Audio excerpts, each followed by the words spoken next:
Good afternoon and welcome to this panel on investing during the difficult times and hopefully benefiting from the transformations surge that will take place over the coming years. My view is it's the entrepreneurial dynamism of this country which is the real driver.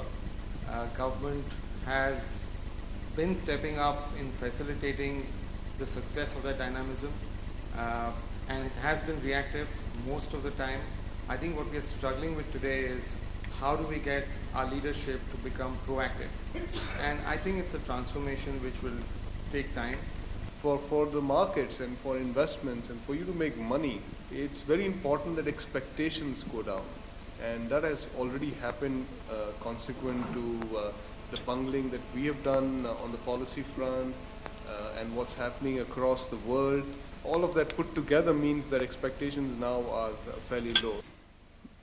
Many of the problems that we're facing are actually self-created. So in one sense, as Nenish said, it's actually quite unfortunate that we are where we are because we could have really stood out amongst the entire world in terms of attracting investment and actually being the engine of growth. Because there is a lot that we can do domestically that has got nothing to do with what's going on in Europe or the United States.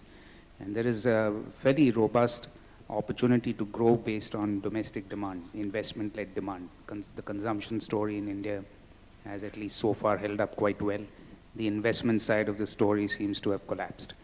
So we could have certainly stood out, but we've managed to be where we are as a result of our own efforts.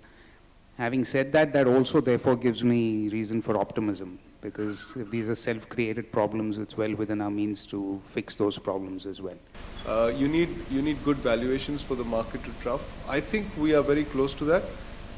On all the work that we do, we are within striking distance of the bottom decile, and that's usually a time from where you make a lot of money on equities. So the price is attractive.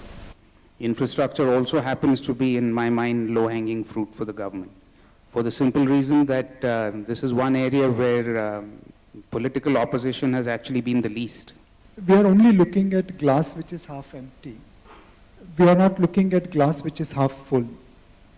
If you see the retail sector, it's growing at the fastest pace ever in its history, and the NPA level are at its lowest level.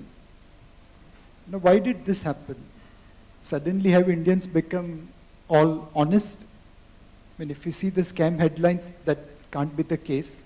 It all clearly shows that if you tweak certain things, you can get growth as well as NPA in control, even in corporate sector. There's a rationalization that's happened. There's a capital reallocation happening. Nilesh, your view, I mean, is this the bottom? Things get better only from now? If we catch some of the low-hanging fruit which Vikram mentioned, then certainly this is the bottom. But if we are unable to take any action and continue to drift, then I think this is certainly not the bottom.